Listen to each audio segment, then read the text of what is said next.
리플이 제시한 유동성 허브의 강점은 4가지로 요약 가능합니다. 먼저 암호화폐 자산의 관리를 단순화시킨다. 또 광범위한 디지털 자산에서 집계된 가격에 접근해 고객들에게 경쟁력 있는 최적화된 가격을 제시한다. 세 번째로는 여러 유동성 장소에 미리 자본을 넣어둘 필요가 없는 편리함. 네 번째로는 암호화폐에 대한 접근, 거래, 홀딩에 대한 강화된 고객 경험. 이렇게 4가지 포인트들이 제시됐습니다. 단순화시키면 기업들이 돈만 넣으면 안정적으로 거래부터 스테이킹까지 한 방에 할 수 있는 원스톱 플랫폼 이 정도가 될 수 있을 것 같습니다.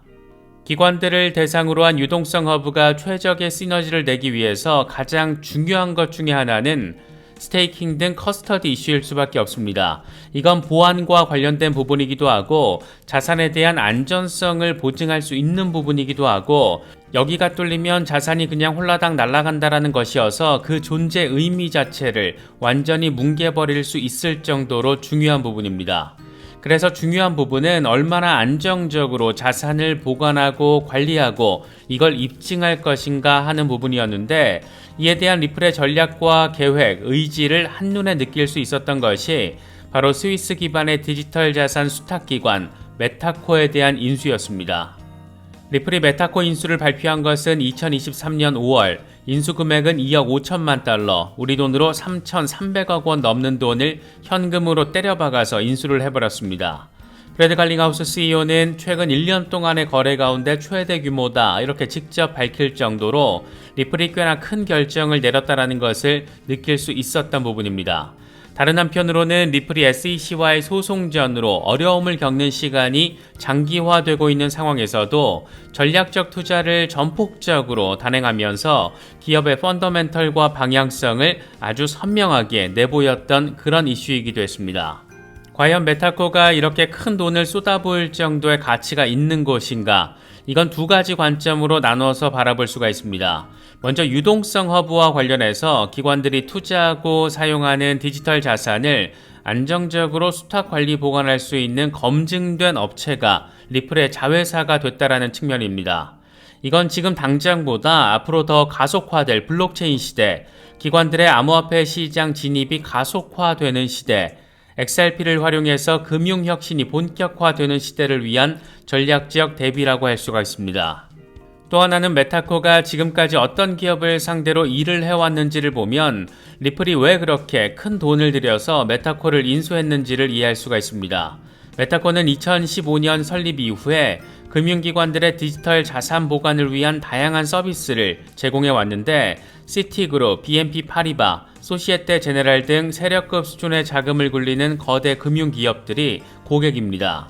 전통적인 레거시 은행들, 국경 간 송금 혁신에 누구보다 관심이 많은 존재들, 이미 디지털 자산 영역에 깊숙하게 들어와 있는 존재들, 리플로서는 메타코가 정말이지 아주 많이, 엄청 많이 탐났을 거라고 짐작할 수 있는 부분입니다. 그랬던 리플이 이번에 또다시 암호화폐 신탁사를 인수해버렸는데 주인공은 네바다주 기반의 포트리스 트러스트입니다. 메타코를 인수한 지 불과 넉 달도 되지 않아서 이번에는 미국의 암호화폐 신탁사를 인수해버린 겁니다. 이번 인수 가격은 아직 공개되지 않았는데 결과적으로는 포트리스 트러스트 인수를 통해서 리플은 네바다주 규제 라이선스 등을 확보하게 됐습니다. 포트리스는 네바다주 공식 신탁 기업으로 온오프램프, 셀프 커스터디 지갑, NFT 프로그램 구축을 가능하게 하는 웹3 인프라 솔루션을 제공하는 기업입니다. 이 한 문장 안에 여러 가지의 의미가 함축되어 있고 이 역시 리플의 혁신적 비전과 아주 밀접하게 연결되어 있는 부분들입니다. 먼저 온오프램프, 온램프는 법정화폐를 암호화폐로 전환하는 것을, 오프램프는 암호화폐를 법정화폐로 전환하는 것을 의미합니다. 그러니까 온램프와 오프램프가 원활하게 활발하게 이루어지기 위해서 필요한 게 이 2가지를 연결해주는 브릿지 커런시이고 우리가 잘 알고 있는 것처럼 지금 지구상에서 가장 적극적인 채택이 이루어지고 있는 브릿지 커런시는 단연 리플 XRP입니다. 근데 이와 관련한 솔루션을 제공할 수 있는 기업이 바로 포트리스인 겁니다. 2번째로 언급된 셀프 커스터디 지갑, 이건 앞서 언급한 유동성 허브와 관련해서 연결지어서 생각할 수 있는 부분입니다. 다시 말해서 안정적으로 기관들의 디지털 자산을 보관할 수 있는 검증된 기술력을 가지고 있는 기업으로서 포트리스의 특징, 리플이 원하는 바로 그것 가운데 하나라고 할 수가 있습니다. 또 하나 NFT 구축이 가능하도록 웹3 인프라 구축을 구현한 기업으로서 포트리스인데 이게 아주 대박이라고 표현할 수 있는 부분입니다. 추후 본격화될 블록체인 시대와 이 와중에 벌어지게 될 기존 자산의 토큰화 이슈는 지금 시대의 가장 뜨거운 화두 가운데 하나입니다. 언제가 될지 정확한 시점을 때려 맞추긴 어렵겠지만 상품이나 채권 거래를 토큰화된 형태로 진행하고 우리 집 부동산 거래를 NFT로 진행하고 기록하고 보관하는 세상, 이런 세상이 도래했을 때 가장 중요한 부분은 역시 누군가의 엄청난 중요한 그런 자산을 얼마나 안정적으로 잘 관리, 보관이 가능할지 여부인데 지금 리플은 이것에 대한 기술적 공인을 받은 기업을 인수한 것이고 그게 바로 포트리스인 겁니다. 우리가 간혹 NFT를 떠올릴 때 게임 아이템 정도로 가볍게 생각하는 경우도 많은데 사실 NFT에 대한 우리의 관점은 기성 자산의 토큰화 이슈에 맞춰져야 한다고 생각합니다. 모든 자산이 토큰화 된다는 것은 이게 대체 불가 토큰으로 형성된다는 것, 다시 말해서 NFT로 블록체인에 기록된다는 것이고 이건 당연히 소중하게 관리 보관돼야 할 나의 자산입니다.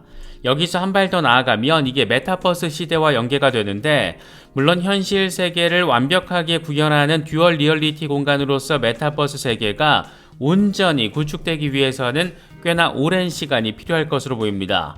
그런데 어느 시점에 이게 제대로 구현됐다는 것은 메타버스 공간에서 게임 아이템을 사고 팔고 내 부동산 거래를 하고 주식 거래를 하고 뭐 이런 걸 했을 때 이 모든 기반이 NFT로 기록이 된다는 겁니다. 다시 말해서 지금 리플이 벌이고 있는 여러 일련의 액션들은 지금 시대와는 완전히 결이 다른 새로운 시대를 준비하는 전략적 과정으로도 바라볼 수 있는 겁니다. 이런 미래를 위해서 지금 굉장히 전폭적인 리서치를 진행하고 있는 곳은 다름 아닌 홍콩입니다. 2023년 5월 홍콩 통화청은 디지털 홍콩 달러 파일럿 테스트에 착수했다라고 밝히면서 16개 파트너 기업 명단을 공개했는데 여기서 리플랩스가 이름을 올려서 시장의 관심을 이끌어냈습니다.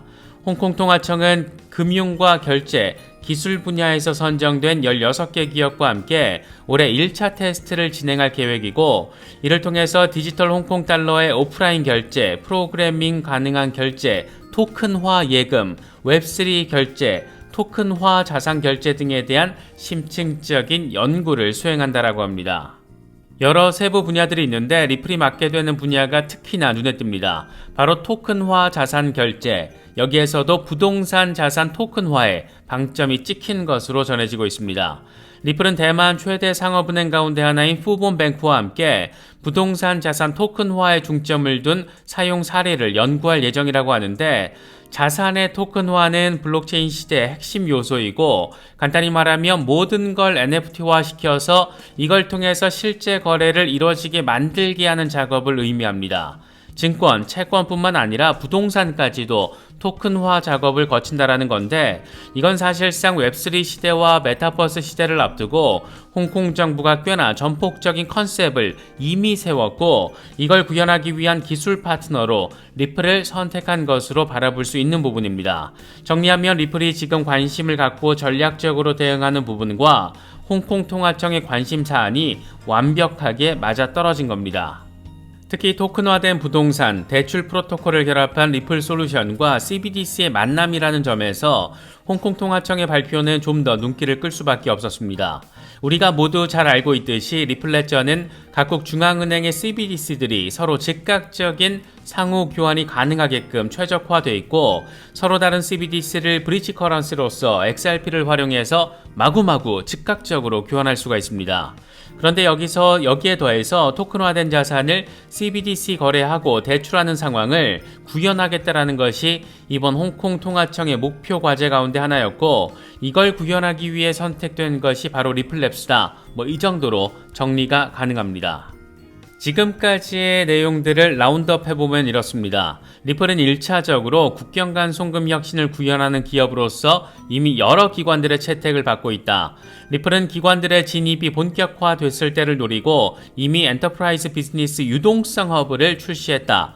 기관들의 매매, 스테이킹, 디파이 등 서비스를 원스톱으로 제공하겠다라는 것이다. 이걸 위해서 가장 중요한 것 가운데 하나는 안정적으로 자산을 보관하고 관리하는 건데, 이를 위해서 리플은 메타코어, 포트리스 등 이미 검증된 기술 기업들을 자회사로 인수해버리고 있다. 이게 다 NFT 시대, 메타버스 시대를 준비하는 과정으로 볼 수가 있는데, 이 일련의 과정을 선도적으로 리서치하고 있는 홍콩 정부와는 부동산 NFT 프로젝트를 CBDC 파일럿의 일환으로 진행하고 있다. 이 정도 정리가 가능합니다. 물론 다 아시는 것처럼 리플레저는 CBDC와 관련해서도 최적화된 플랫폼입니다. 먼저 가장 현실적으로 느껴지는 가격 전망을 최근 제시한 인물, 크립토 에셋가입니다. 이 양반은 다소 현실적이지만 그래도 꼭 만나고 싶은 가격 전망을 제시했는데, XRP가 조만간 $100를 넘지는 않을 것이다. 그런 꿈은 이제 그만 꿔야 한다. 아무도 가격을 예측할 수는 없다. 하지만 올해 새로운 올타임 하이와 내년 $10 수준은 합리적으로 염두에 둘 수 있는 목표라고 생각한다. 항상 현실을 직시해야 한다. 이렇게 강조했습니다. $10만 돼도 소원이었겠다. 이런 생각 아마 지금 우리 모두가 같은 생각을 하고 있을 것 같습니다. 최근 아주 전폭적인 XRP 가격 전망으로 해외 크립토 미디어에서 가장 자주 인용되는 인물 가운데 한 명은 다니언 에그라 크립토입니다. 이 양반은 이번에 XRP 3개월 차트를 기준으로 재미있는 가격 전망을 제시했습니다. 차트에는 사이클 1과 사이클 2 이렇게 두 개의 삼각수렴 패턴이 표시가 되어 있는데, 차트에는 사이클 1과 사이클 2 이렇게 두 개의 삼각수렴 패턴이 표시가 되어 있는데, 2013년 XRP는 910% 랠리를 하면서 0.0274달러로 마감을 했고, 이후에 2017년 1분기까지 대칭 삼각형을 만들었고, 그리고 나서 0.2486달러를 기록했습니다. 2017년 대칭 삼각형 돌파 이후에 같은 해 4분기에 770% 급등하면서 역사적 고점을 만들어냈습니다. 이 양반은 과거와 동일한 사이클의 흐름이 반복될 경우 이번에 대칭 삼각 패턴 완성 뒤에는 2000% 랠리를 벌이면서 $15를 돌파할 수 있고, 여기서 다시금 770% 랠리가 펼쳐질 경우 $150 이상으로 상승하는 것을 상상해 볼 수 있다. 일반적으로 시간이 더 오래 걸릴수록 신뢰할 수 있는 신호가 나온다는 것을 명심해야 한다. 이렇게 설명하기도 했습니다. 이 정도 수준에서 더 나아가면 몇백 달러, 몇천 달러 가격 전망도 있고, 가장 극단적인 가격 전망은 XRP가 모든 상품 시장, 파생 상품 시장까지 다 장악해서 그렇게 $10,000 이상의 시세를 형성한다. 이런 내용입니다. 다소 음모론적이기도 하고 비현실적으로 느껴지는 부분도 있지만 나름의 근거들이 있다는 점에서 관심을 받는 경우도 종종 있습니다. XRP가 어느 시점에 얼마까지 가격을 형성하게 될지는 아무도 예단하거나 예측할 수 없습니다. 다만 한 가지 확실한 것은 보통은 가치가 시세에 반영되기 마련인데, 아직 XRP에는 리플의 가치가 제대로 반영되지 못하고 있고, 가장 큰 원인, 소송 리스크입니다. 그래도 약식 재판을 통해서 절반의 승리는 확인해 준 것이 다행이라면 엄청 다행이고, 소송이 마무리될 때까지 앞으로 얼추 1년 안팎의 시간이 더 걸릴 수도 있고, 이후 상황이 더 꼬여서 대법원까지 가게 된다면 몇 년의 시간이 더 걸릴 가능성도 완전히 배제하긴 어렵습니다. 이건 해외 마이너 크립토 미디어인 이더뉴스 기사인데 제목은 이렇습니다. 리플과 스텔라 그리고 스위프트, 투명한 국경 간 결제의 미래. 토큰화는 아직 초기 단계에 있지만 엄청난 관심과 채택을 받았다. 기관 투자자들 가운데 97%가 토큰화가 자산 관리에 혁명을 일으키고 전체 산업에 긍정적인 변화를 가져올 수 있을 것으로 바라보고 있다. 토큰화는 투명성, 효율성을 높이고 비용을 줄일 수 있고 부분 소유권을 통한 투자 민주화 등을 이뤄낼 수 있다.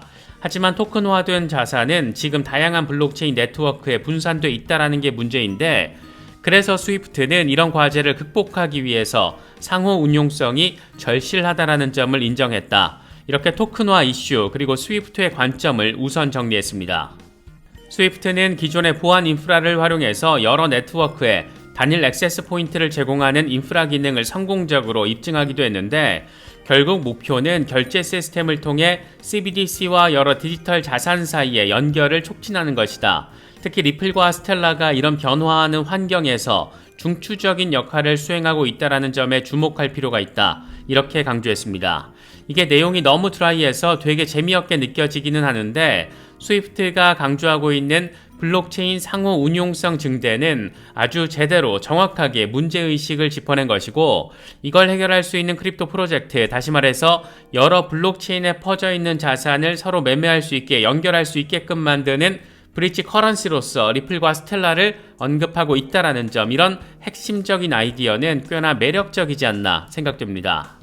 먼저 인도와 관련된 부분인데 이번에 인도 중앙은행이 은행 계좌 정보 없이 여러 은행에 송금할 수 있는 인도의 통합결제 인터페이스 UPI에 디지털 루피를 연동하고 오프라인 거래를 허용하는 내용의 디지털 루피 CBDC 대중화 방안을 공개했습니다. 인도 중앙은행은 QR코드를 통해서 UPI와 디지털 루피를 연동하는 방안에 대해서 은행들에게 지시한 것으로도 알려져 있습니다. 기억하는 분들도 계실 텐데 일주일 전에 인도의 예스뱅크가 UPI 연동 시스템을 구축하면서 상호 운용성이 가능하게끔 하는 서비스를 출시했습니다. 예스뱅크의 디지털 루피 앱을 통해서 은행 계좌가 없어도 CBDC 거래를 가능하게끔 할 수 있게 그렇게 구현을 했다는 게 핵심입니다. 사실 이 자체만으로 놓고 봐도 인도 CBDC 대중화 측면에서 매우 큰 의미 부여가 가능하지만 우리에게 더 중요한 것은 예스뱅크가 리플의 파트너 기업이라는 겁니다. 그러니까 이 은행이 CBDC와 관련해서 어떤 블록체인 기술력을 활용할 때 XRP 레저를 기반으로 하는 곳이라는 점, 우리에게는 이게 가장 중요한 포인트이고 인도 중앙은행이 UPI를 구현하라고 지시한 것을 리플의 파트너 은행 예스뱅크는 이미 구현을 해버렸다는 것. 다시 말해서 인도 정부가 추진하고 있는 CBDC 계획에 리플 레저가 이미 연결되어 있다는 것이 중요한 포인트입니다. 중국을 대체할 인구 대국으로서의 인도, 전 세계 각국이 고령화 이슈로 몸살을 앓고 있고 이로 인한 노동력 악화를 우려하고 있는 상황에서 전체 인구 대비 생산 가능 인구의 비율이 꾸준히 증가하고 있는 거의 유일한 국가, 앞으로 10년 동안 연평균 1%씩 생산 가능 인구가 증가하고 2050년까지 생산 가능 인구가 계속 증가할 것으로 예측되고 있는 나라, 포스트 차이나로 주목받는 인도는 노동력 공급 차원에서 다른 나라들과 비교 불가 수준이고 특히 국민의 40%가, 이게 진짜 중요한 건데, 국민의 40%가 25세 미만 젊은 인구라는 것, 노동력과 더불어서 소비력도 엄청 풍부하다는 점은 상당한 생각거리를 안기는 그런 부분입니다. 어쨌든 인구 대국 인도 정부는 그 많은 사람들이 CBDC를 사용하게끔 만들기 위해서 나름 이런저런 지금 짱구를 굴리고 있다는 게 중요한데, 더 중요한 것은 아직 시작도 제대로 하지 않은 것으로 봐도 무방하다라는 데 있습니다. 초기도 아니고 완전 극초기라는 겁니다. 2024년까지 예상되는 인구수가 15억 명, 2064년에는 17억 명이 지금 예상되고 있는데 지금 현재 인도 CBDC 사용 인구는 150만 명에 불과합니다. 인구의 절반, 아니 반의 반만 CBDC를 사용해도 어마어마한 사용자 수가 확보되는 건데 거기에 리플의 기술력이 알게 모르게 깔려 있다라면 이건 정말 어떻게 또 바라볼 수 있을 것인가? XRP가 0.5달러를 반납한 지금 이 상황에서도 가슴이 벌렁벌렁 거리는 것은 꼭 기분 탓만은 아닌 것 같습니다. 이런 분위기가 확인이 되어서 그런지 마스터카드 부사장의 CBDC 프로젝트 의지는 더 눈에 띌 수밖에 없는 것 같습니다. 블록체인 담당 부사장인 라즈 다모다라는 마스터카드는 CBDC 프로그램을 개발해서 각국 중앙은행들에게 도움을 줄 계획이다. CBDC를 다른 형태의 화폐만큼 쉽게 사용할 수 있는 방법을 찾는데 최선을 다하고 있다. 이 프로그램이 중앙은행들의 CBDC 개발에 도움이 되기를 바란다. 이렇게 덧붙였습니다. 지금 마스터카드가 개발하고 있는 CBDC 프로그램의 파트너 가운데 하나, 바로 리플입니다. 지금 이스탄불에서는 CBDC 컨퍼런스가 진행되고 있는데 이건 후원 파트너 기업들의 명단입니다. 맨 앞에 아마존 웹서비스가 떡하니 자리하고 있고 그 옆에 리플이 이름을 올리고 있습니다. 골드 파트너, 가장 많은 후원금을 낸 후원사로서 아마존과 리플이 나란히 이름을 올리고 있는 겁니다. 그 아래는 실버 파트너 기업이 하나 있는데 R3가 자리하고 있습니다. 잘 알고 계신 것처럼 R3와 리플은 아주 끈적끈적할 정도로 가까운 협력 관계이고 이 두 회사를 키워낸 곳이 다름 아닌 SBI입니다. CBDC 시대가 눈앞에 그려질까 말까 하는 그런 시기에 아마존과 리플, R3가 결국 같은 방향성을 향해서 나아가고 있다는 점을 느낄 수 있는 부분입니다. CBDC 컨퍼런스 측이 파트너들에 대해서 설명한 부분도 재미있는데 리플의 경우에는 가치의 인터넷을 구축한다. 오늘날 정보가 이동하는 방식으로 세계의 가치를 이동시킬 수 있도록 지원한다. R3의 경우에는 신뢰가 중요한 규제 산업에서 안전한 가치 교환을 가능하게 하는 엔터프라이즈 분산 원장 기술과 서비스를 제공하는 선도적인 업체다. 아마존 웹 서비스는 전 세계 정부와 교육, 비영리 고객 등의 클라우드 서비스를 배포하면서 전 세계에서 비용을 절감하고 효율성을 높이고 혁신을 촉진할 수 있게 지원을 한다. 이렇게 설명을 하고 있습니다.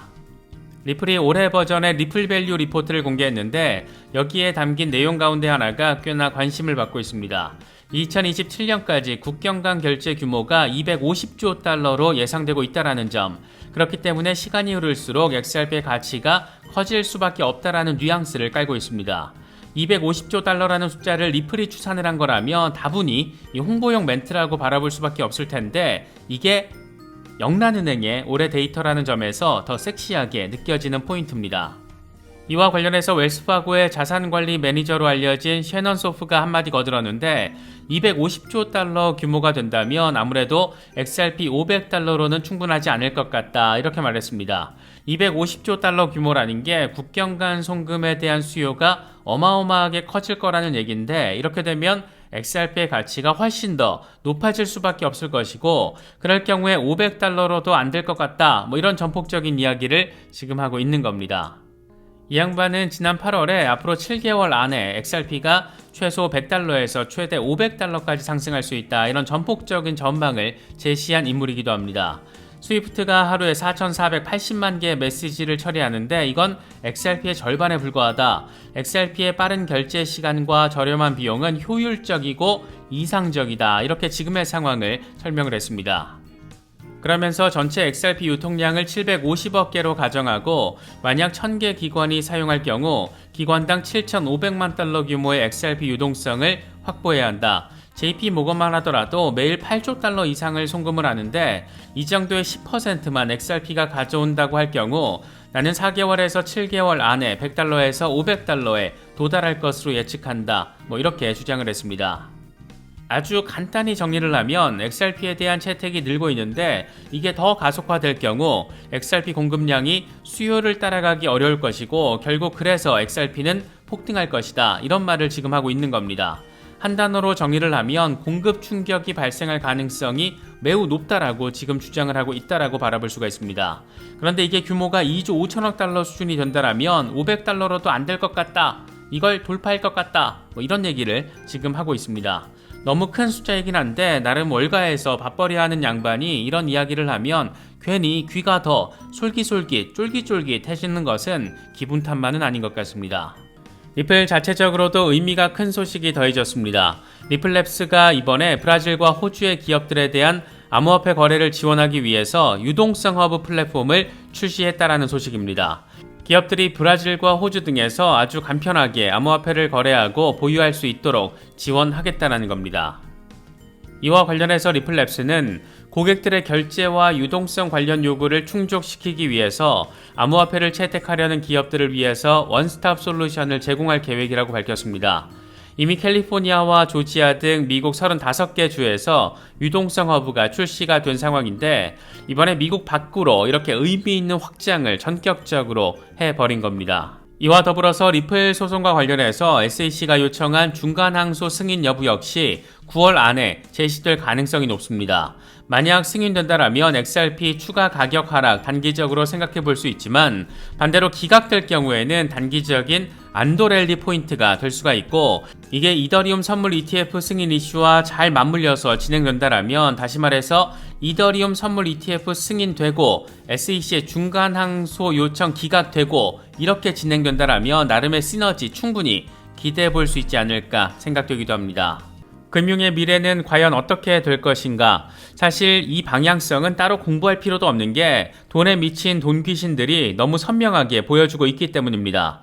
핵심 키워드는 자산의 토큰화, 은행 예금, 채권, 상품, 부동산 등등 기존 자산을 토큰화해서 블록체인 기반으로 거래가 되게끔 전환 작업이 지금 엄청 활발하게 진행되고 있습니다. 도이체방크, 뉴욕 멜론, 시티그룹 등등 이 거물급 레거시 금융기관들이 이 영역으로 들어오고 있는 것은 다른 게 아니라 이게 돈이 되기 때문입니다. 더 저렴하고 더 빠르게 돈을 주고받을 수 있는 혁신 기술이기 때문에 그만큼 불필요한 비용과 시간을 줄일 수가 있습니다. 이건 이미 정해진 미래라고 개인적으로는 바라보고 있습니다. 최근 도이체방크가 커스터디 영역에 진입을 한 것은 토큰화된 자산을 안정적으로 보관하는 것이 엄청 중요하다는 걸 상징적으로 보여주는 것이고, 리플이 홍콩통화청과 부동산 토큰화와 관련된 CBDC 프로젝트를 진행을 하고 있고, 포트리스나 메타코 같은 커스터디, 웹3 인프라 기업을 적극적으로 인수하고 있는 것도 자산의 이동도 중요하지만 무엇보다 중요한 것은 결국 그 자산을 얼마나 안정적으로 보관하느냐, 이게 또 엄청 중요할 수밖에 없기 때문입니다. 이번 판의 주인공은 시티그룹입니다. 기관 고객들을 대상으로 디지털 자산 활용을 지원하기 위한 서비스, 이른바 시티토큰 서비스로 불리는 파일럿 상품을 출시한 겁니다. 이걸 통해서 고객들이 토큰화된 예금, 국경 간 송금, 자동화된 무역 금융 솔루션을 1년 365일 24시간 이용할 수 있게 지원할 계획이라고 합니다. 시티가 지난해 11월에 세계 금융 시스템을 24시간 연중 무휴, 온체인을 통한 일반 통화 결제가 가능한 곳으로 만들겠다, 이런 목표를 제시하기도 했었는데 이게 지금 하나씩 현실화되고 있는 것으로 바라볼 수가 있습니다. 시티그룹이 이렇게 전폭적으로 움직이고 있고, JP모건은 이미 자체 블록체인 부문을 설립해서 오닉스를 통한 내부 블록체인 송금 혁신을 이뤄내고 있고, 언젠가 수많은 은행들이 각각의 토큰화된 자산 시스템을 구축했을 때 그 많은 은행들의 상호 운용성을 일구게 되는 브릿지 커런시 당연히 필요할 수밖에 없을 것이고, 이런 기능성과 관련해서 지금 가장 상징성이 강한 상품은 단연 리플 XRP입니다. 물론 XRP뿐만 아니라 스텔라 루멘, 퀀트, 알고랜드, 헤데라, 아이오타, XDC 등 여러 프로젝트들도 비슷한 혁신을 구현하고 있는데, 엔터프라이즈 비즈니스 영역에서 지금 가장 활발한 채택이 이루어지고 있는 것은 단연 XRP입니다. 우리가 알게 모르게 이미 리플 기반의 송금은 크게 증가하고 있는데, 이번에 리플의 파트너사 트랭글로가 밝힌 내용은 그래서 더 재미있게 또 의미있게 느껴집니다. 트랭글로는 2021년부터 2023년까지의 통계를 밝히면서 리플 기반 국제 송금 솔루션이 2021년 5,300만 달러에서 2022년 9억 7천만 달러로 17배 이상 급증했다라고 밝혔습니다. 그러면서 앞으로 ODL 사용을 확대할 것이고, 2022년 이체액은 20억 달러 돌파, 트랜잭션의 80%는 지연 없는 실시간으로 완료됐다라고 설명을 했습니다. 흥미로운 혁신은 우리가 잠든 사이에도 이렇게 전폭적으로 진행되고 있는 겁니다. 리플에 대한 전폭적인 가격 전망을 제시해왔던 코인스키드가 이번에 상대적으로 현실적인 가격 전망을 제시했습니다. 앞으로 몇 달 동안 최소 목표 가격을 1.31달러로 바라보고 있다. 올해 지금까지 모든 움직임을 포착해 왔는데 과연 올해가 끝나기 전에 마지막 상승을 볼 수 있을 것인가? 이렇게 질문을 던졌습니다. 함께 공유한 주간 차트를 보면 8월 저점 테스트 잘하고 지금 순항을 하고 있는데, 과연 1.31달러 바라보면서 연말을 보낼 수 있을지 기대되는 포인트입니다. 리플과 관련해서는 이런저런 재미있는 소식들이 더해졌습니다. 먼저 소송과 관련된 부분부터 짚어보자라면, 존 디튼 변호사가 잠재적 합의에 대한 생각을 밝히면서 나름의 주목도를 높이고 있습니다. 이 양반은 SEC는 합의와 관련한 결정을 내릴 생각이 없는 것 같다. 나는 그들이 강제로 테이블에 앉을 거라고 생각한다. 이렇게 말했습니다. SEC로 하여금 합의를 강제할 수 있는 존재는 아마도 법원 말고는 생각하기 어려운데, 이게 또 재미있는 포인트입니다. 이번에 갠슬러가 블룸버그와 진행한 인터뷰 내용이 아주 큰 관심을 받고 있는데, 내용은 이렇습니다. 갠슬러는 암호화폐 업계는 거짓과 규정 미준수 상황이 가득하다, 이렇게 말했고, 이에 대해서 인터뷰어는 법원이 뭐라고 해도 그런 생각은 안 바뀌나, 이렇게 질문을 합니다. 대답이 진짜 골 때리면서 상상을 초월하는데, 갠슬러는 글쎄 꼭 그렇지 않다, 이렇게 대답을 했습니다. 법원이 뭐라 하든 상관없이 입장을 바꾸지 않는다, 이렇게 해석되는 멘트를 눈뜨고 웃으면서 말하고 있는 겁니다.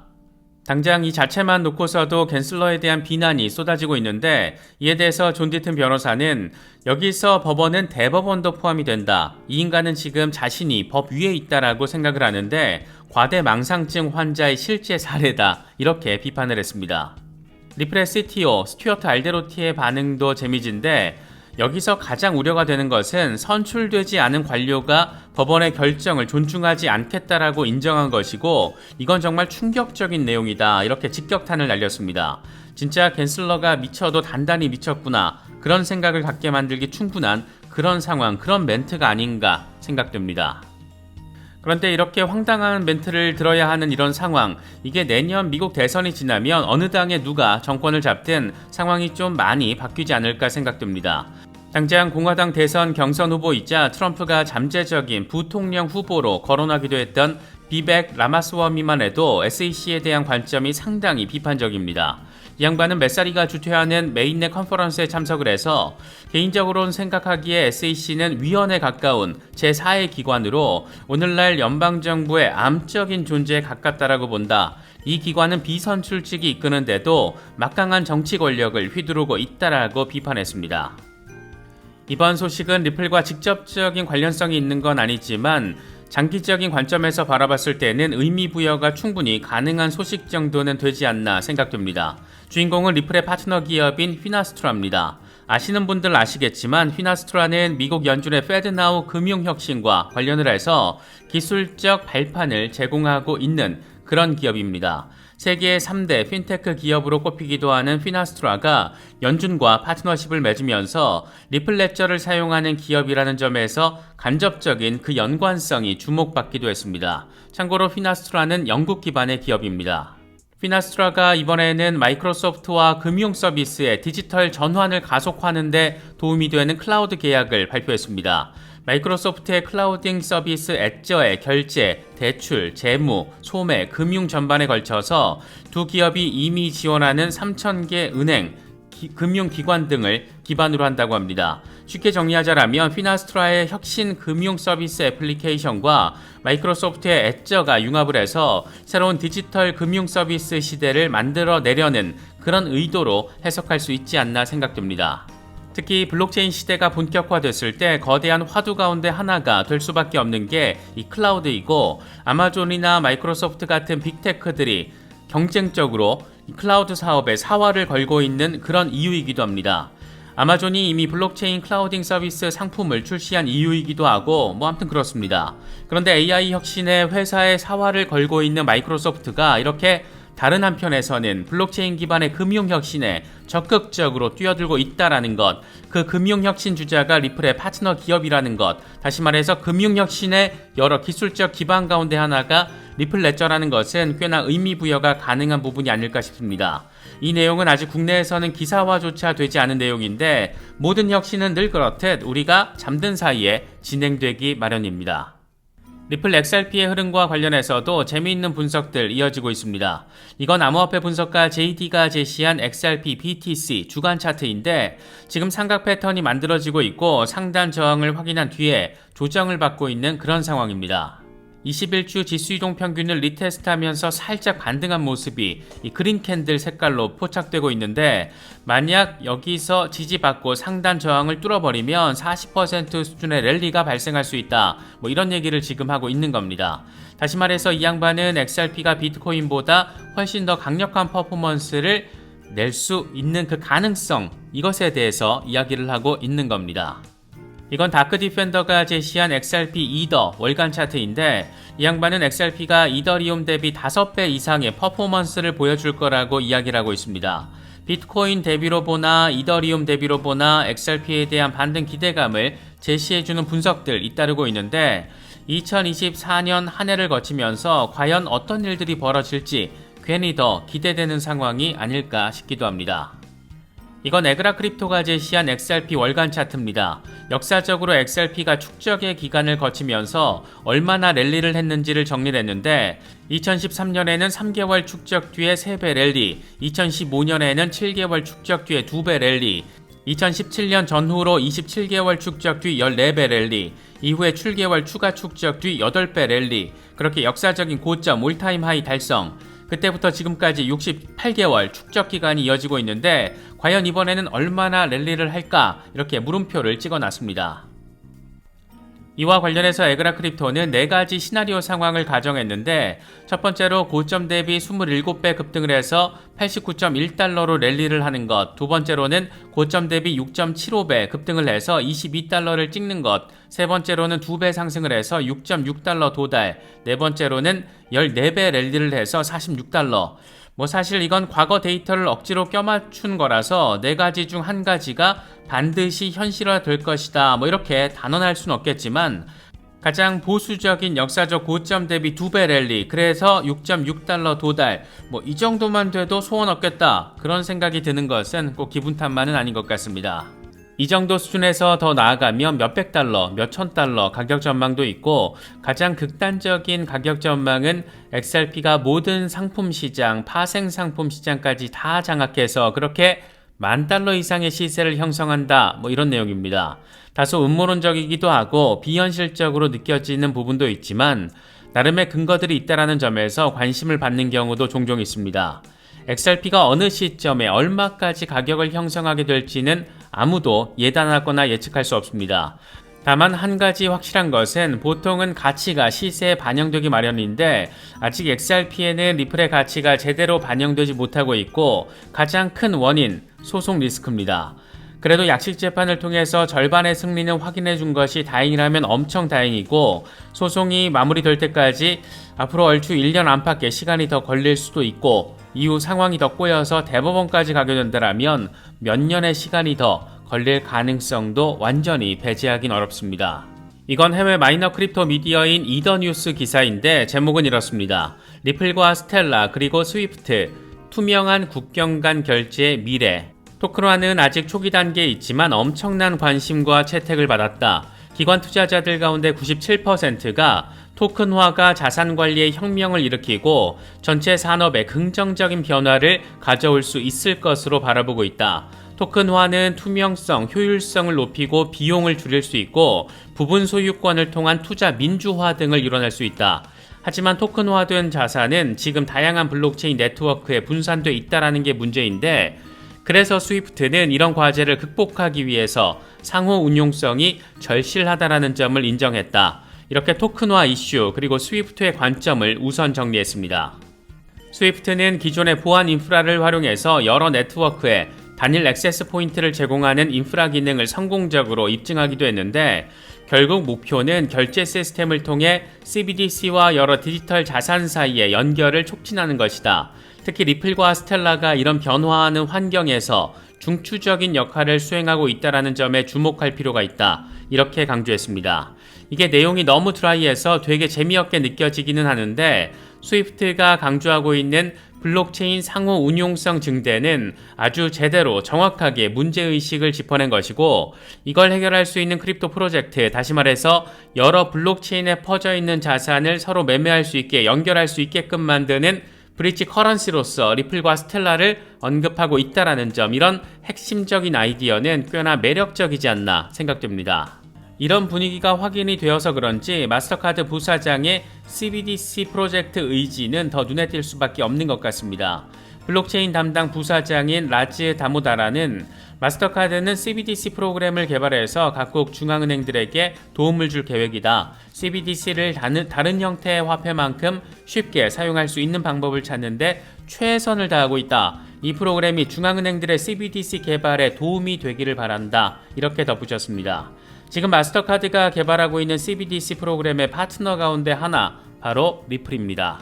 지금 이스탄불에서는 CBDC 컨퍼런스가 진행되고 있는데 이건 후원 파트너 기업들의 명단입니다. 맨 앞에 아마존 웹서비스가 떡하니 자리하고 있고 그 옆에 리플이 이름을 올리고 있습니다. 골드 파트너, 가장 많은 후원금을 낸 후원사로서 아마존과 리플이 나란히 이름을 올리고 있는 겁니다. 그 아래는 실버 파트너 기업이 하나 있는데 R3가 자리하고 있습니다. 잘 알고 계신 것처럼 R3와 리플은 아주 끈적끈적할 정도로 가까운 협력 관계이고 이 두 회사를 키워낸 곳이 다름 아닌 SBI입니다. CBDC 시대가 눈앞에 그려질까 말까 하는 그런 시기에 아마존과 리플, R3가 결국 같은 방향성을 향해서 나아가고 있다는 점을 느낄 수 있는 부분입니다. CBDC 컨퍼런스 측이 파트너들에 대해서 설명한 부분도 재미있는데, 리플의 경우에는 가치의 인터넷을 구축한다. 오늘날 정보가 이동하는 방식으로 세계의 가치를 이동시킬 수 있도록 지원한다.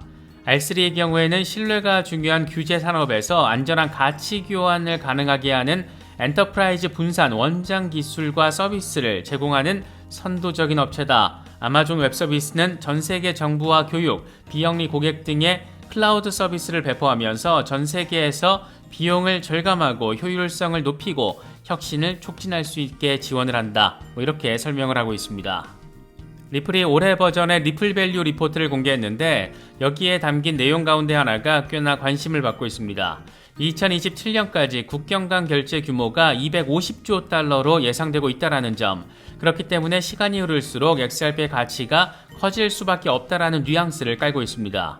250조 달러라는 숫자를 리플이 추산을 한 거라면 다분히 이 홍보용 멘트라고 바라볼 수밖에 없을 텐데, 이게 영란은행의 올해 데이터라는 점에서 더 섹시하게 느껴지는 포인트입니다.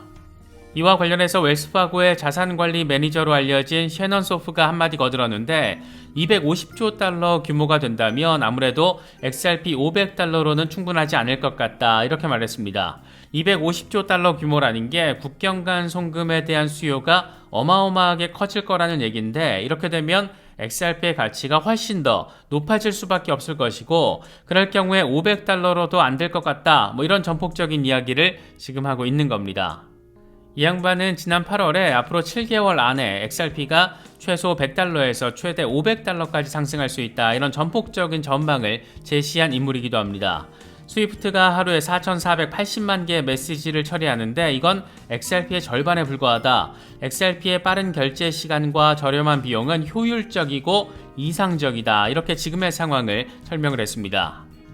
그러면서 전체 XRP 유통량을 750억 개로 가정하고, 만약 1000개 기관이 사용할 경우 기관당 7,500만 달러 규모의 XRP 유동성을 확보해야 한다. JP 모건만 하더라도 매일 8조 달러 이상을 송금을 하는데, 이 정도의 10%만 XRP가 가져온다고 할 경우 나는 4개월에서 7개월 안에 100달러에서 500달러에 도달할 것으로 예측한다. 이렇게 주장을 했습니다.